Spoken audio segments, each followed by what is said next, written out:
People of Reddit who work in the medical field, what is something you have had to explain to your patients that was super ridiculous and should be common knowledge? To an 84-year-old man with a candle stuck in his rectum, that you don't need to massage your prostate with a candle once a month. A doctor had apparently told him 15 years ago to do this and he had not questioned it since. Firefighter EMT here. Just because you're taking medication for something doesn't mean it's gone away. Here's a real conversation that happens about once or twice per shift at minimum. Me. Do you have any medical history, diseases, sicknesses and/or conditions I should be aware of? Patient. Number. Me. Are you currently taking or supposed to be taking any medications? Patient. Yeah, I'm on. Insert 12 different medications here. Me. I see one of your medications is metformin. Are you a diabetic? Patient. Not anymore. I just told you I take meds for it. Me. Sigh. I had to explain to my 75-year-old grandmother that there isn't one straight tube connecting your ears. She put eardrops in and put cotton in her other ear before she lay down so it wouldn't leak out. Those instructions must have gone in one ear and out the other. Having to explain that I can't figure out what is wrong with them over the phone, my mom called me and asked me what the rash on her elbow was. After 5 minutes of trying to explain that I needed to see the rash, I finally asked her what she thought of the shirt I was wearing. It took her a couple of seconds to figure it out. That's a good way to put it. I work in IT and people try to get me to diagnose their ailing computers long distance all the time. Sometimes it's possible, but for other problems where I actually need to look at it, I'll try this trick. You're more likely to die from a dental abscess than dental's raise. Doctor, Oz is full of crap. I also hate it when people say, well, if they are so safe, why do you step out of the room, and they act like they freaking stumped me. The reason I step out of the room when taking Zraze is because I do that almost every day. You get it once every 3 years. I don't know if this is a good analogy, but you equate it to a bartender asked to share a drink with his customer. You can have a drink every once in a while, but if the bartender has a drink with every customer, he'd be very sick. Overweight lady with some liver damage. Had many conversations about diet and reducing alcohol intake. Patient had cut out whiskey and vodka, but did not know that Guinness had alcohol. Yes, this was in rural Ireland. My personal favorites are when the families of a loved one bring in food that is completely counter to their current medical condition. Off the top of my head, I have had a family bring in a get well cake to their dad who was on his 5th or 6th admission for DKA, diabetic ketoacidosis. He was still on an insulin infusion and the family didn't seem to see the program with giving him a cake because he woke up and was hungry. I've had families order in pizza to have a pizza party when their parent is admitted on the cardiology ward and on a salt and fluid restricted diet due to extensive heart failure. Good times. Medical professional here. Have many stories that fit the ARP's request. One that sticks in my mind is a patient, 15-year-old kid that suffered a traumatic head injury, was in the ICU barely able to speak, obvious cognitive impairments due to the injury, and the family was strictly instructed to refrain from feeding him anything. Nothing by mouth. No water, nothing. The next morning, I get an emergency page from the ICU because the patient is going into respiratory failure. I rush over to see the pulmonologist and nursing staff performing CPR on the kid. The parents are outside the room freaking out. Sadly, the kid didn't make it. Upon the autopsy, they pulled out a pepperoni slice, crust, and green jello from the kid's lungs. It was devastating to tell the kid's parents that they killed him by sneaking him food. The kid's throat muscles were so weakened by the brain injury that most of the food was ending up in his lungs. The parents thought that the medical team wasn't feeding him for yucks. The only way they could convey their love for him at this time was to give him foods he loved. Tragic lesson learned, I hope. Paramedic friend of mine has had to explain to multiple people that diabetes is not something that everyone ends up getting in life. For whom the beatest tolls. When a woman lets her diabetic son eat ridiculous amounts of sugar, then gets him to run around in the yard to burn it all off because I don't like pumping him full of that insulin. That's not how this works, lady. Poor kid. Shadowed a dentist in a rural area where most patients were in poverty. One guy was so confused on why his teeth were rotting. He revealed that his diet consisted of sugar, sugar, and alcohol. The dentist had to explain sugar can lead to enamel loss. The guy said nope, that is a lie. I was in hospital with my girlfriend while the nurse undressed her. The nurse asked if it was alright for me to be in there. She knew we were together, and we said yes with a confused look. She then told us a story of a couple in their 80s who were in, and when she took down the wife's top to check her heartbeat, the husband covered his eyes and ran out of the room while the wife burst into tears. 40+ years of marriage and they had never seen each other naked. Jesus, that's sad. Really freaking sad. Taking a medication twice a day does not mean taking the doses together. One dose now, one dose later, not both doses now. On a side note, don't give your son your sleeping medication, ever. Repeat patient of the STD clinic I work at, isn't there something I can buy, like, over the counter so I don't have to keep coming back in for chlamydia? Me. Condoms? Dirty dong patient. No. Miss, I meant, like, tea or something. Nah, man. Pretty much just condoms. Once had a diabetic patient who told me that his way to control his blood sugars was to put a tablespoon of sugar in his mouth, wait a few seconds for the diabetes to come to his tongue and then bang, a shot of Bagasso, a kind of brandy, and that way the diabetes would die because of the alcohol. Had a hard time explaining to him how these things really work. Sounds legit. In nursing school, my labor and delivery teacher was covering contraceptives and demonstrated how to show patients how condoms are used by putting them on our thumb. At the end of it she emphasized, make sure you tell them it doesn't actually go on their thumb, that the way you've put it on a thumb is how it should be placed on a penis.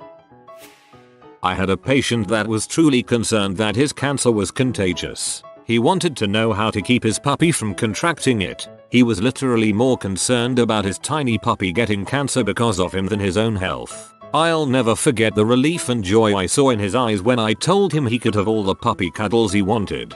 Oh man, that's super sweet. Dumb as heck, but still, super sweet. Ooh, I have another one. I'm a nurse in general surgery. My patient had a note in her chart not to let her have any cups in the room, which I thought was strange. We've had orders before for other patients saying they weren't allowed to have any metal utensils. The patient loved to swallow spoons and forks, but that's another story. But this was something new. I quickly found out why when I walked into her room for morning report and several cups of urine were sitting on her sink. Apparently she was too lazy to get out of bed to pee, so she had her husband sneak in some more cups to conveniently pee in. No, peeing in a cup is not allowed. This happened multiple times after multiple talks with the patient, hence the order. Yes, all those cupcakes, brownies, and candy your family has been supplying you with this difficult hospital stay for a rotator cuff surgery might be the reason your blood sugar is 450. Patient's daughter, should we get her the sugar-free candy? In my head, I was thinking more of a veggie tray. Well, that wouldn't spike her blood sugar like that candy has been. The catheter in your penis makes it feel like you have to pee, but you don't. It does it for you. No, don't just pull it out. You'll shred your bladder and seriously regret it. You're screaming right now because you're trying to pull out your catheter. Please stop. No, don't throw your pee bag at me. You'll be arrested for assault. Hospital security. A few years ago, I was taking care of a woman from a rural part of our state. She had just been diagnosed with pancreatic cancer and it wasn't looking good. Her husband was kind of keeping her distance from her. As I was doing something in the corner of the room, he came up to me and whispered, "I can still kiss her, right?" I then had to explain to him that cancer is indeed not contagious and he won't catch her cancer. It was kind of heartbreaking.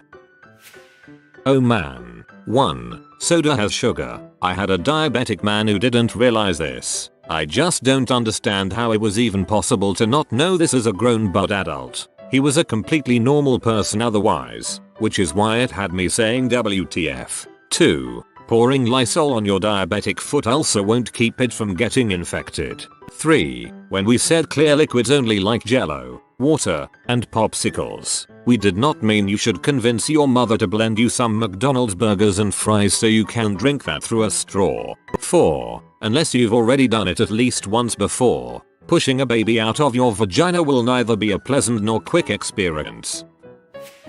Had a couple that had been trying to get pregnant for over a year without success. Turns out they had sex once and were waiting. Per our professor, she was counseling a couple and was starting to consider doing fertility tests before it came out that the couple were using condoms every single time.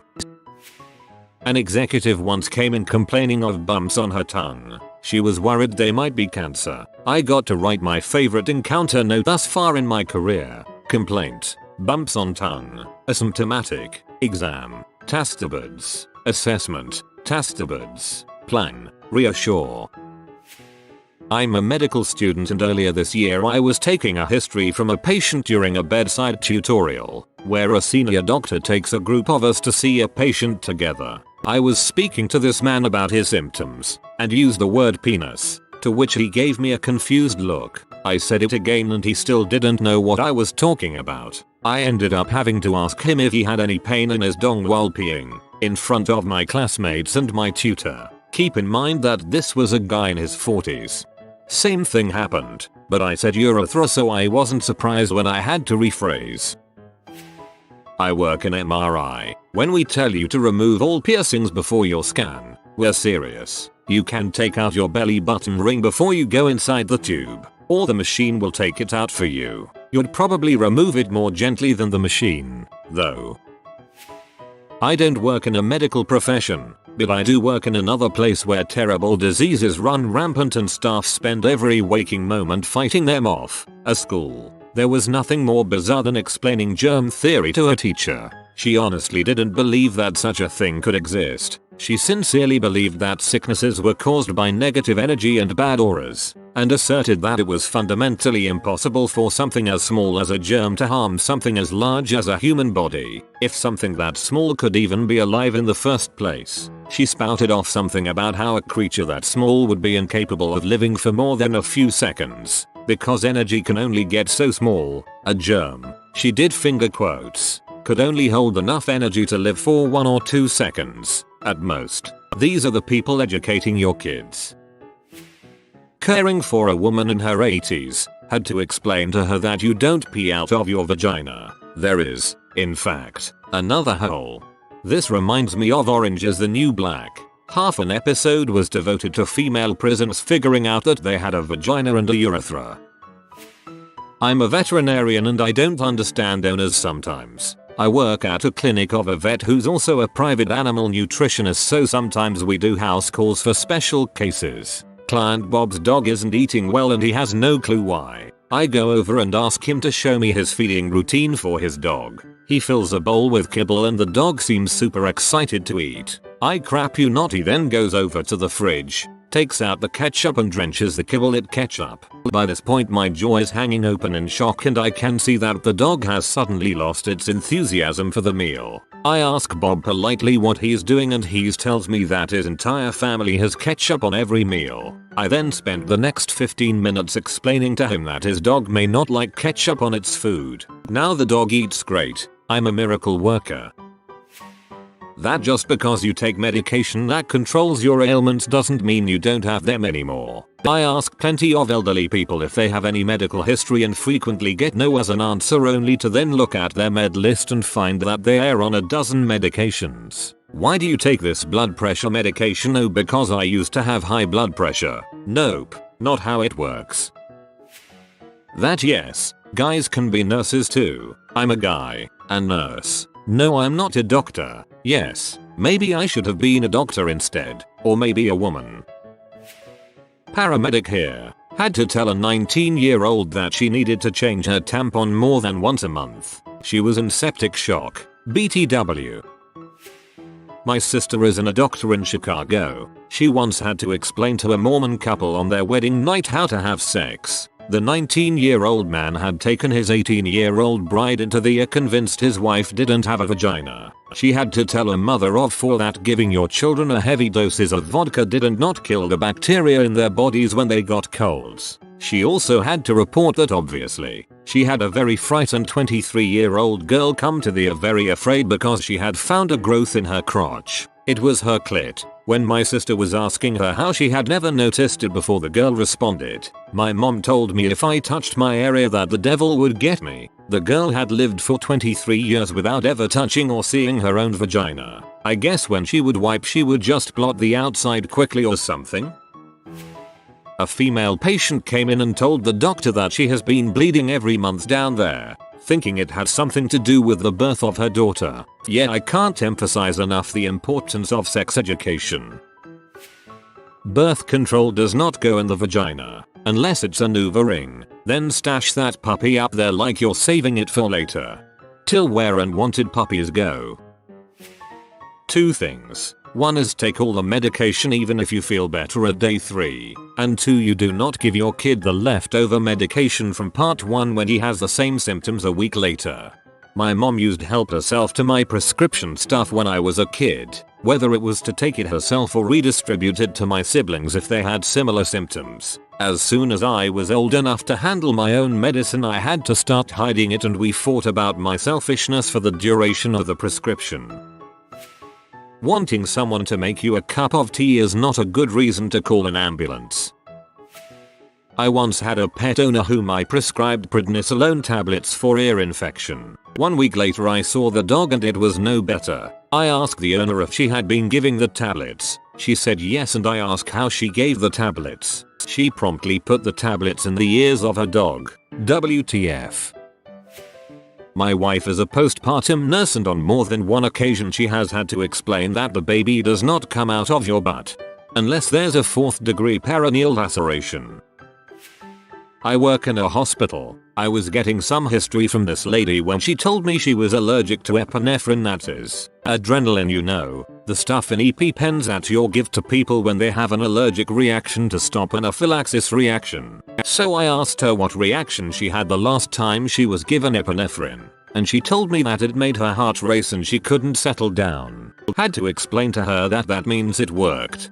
I had a lady tell me once that EP put her into anaphylaxis. I just stared at her for like 30 seconds in disbelief before asking her what they gave her to treat it.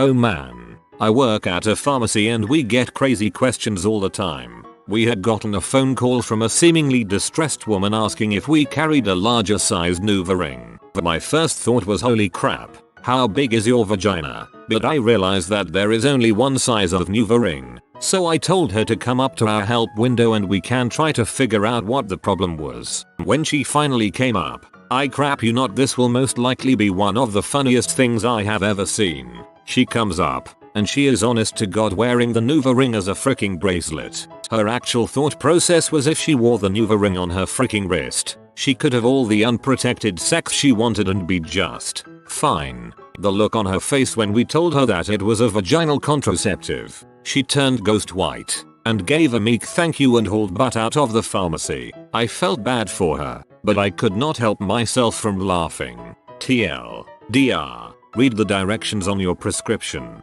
My cousin-in-law is a physician. She had to explain to a then pregnant woman that her NuvaRing had failed because she was not in fact supposed to chew it up and swallow it. A pharmacy student told me this amusing knee slipper. A patient asked her if she could take 2 vitamin B6 soft gels because her doc prescribed her vitamin B12. At least she could do math. Taking your medication which was prescribed as 3 times a day meant you took it 3 times a day, not how bloody frequent you felt like it. When the doctor's nurses tell you that it is a very bad idea to leave AMA against medical advice, you should take their advice. Several years ago when I was a phlebot, drew blood, I went to the nursing station so I could grab someone to follow me into the room. The patient was given a clot-busting drug TPA. This stuff makes heparin look like child's play, and I would need to have a nurse hold pressure on the puncture site for at least 5-10 minutes to see if it had stopped bleeding in that time. The nurse told me stone-faced that they left AMA after that drug. Falling down could cause serious injury because you just don't clot at all. He was back in the OR a short while later. Another lady decided that even though she was in the ICU, that since she got 4 units of blood and felt much better, it'd be okay for her to go ahead and leave. Number. It's not okay. That is stupid. People who think their conditions don't count as medical problems because they're being treated The number of people who say no to the question, do you have any medical problems at all, who then list all the drugs they're on. However, my favorite isn't a genuine ignorance but the way my friend deals with idiots by pretending it's simple ignorance. When taking a history from teenagers, young adults and asking if they're sexually active, yes, and are they using any contraception, no, he lights up and says delightedly, congratulations, you're trying for a baby, it's awesome. They're all like, no, I'm not. Yep, you're having unprotected sex. That's how you try for a baby. Congratulations. No, look, I'm not trying for a baby. You are. That's how you have a baby. Congratulations. I've heard him do it a few times and it absolutely cracks me up. And it gets the message home. If you are new to the channel, you can subscribe. I publish new videos every day. Until then, check another video.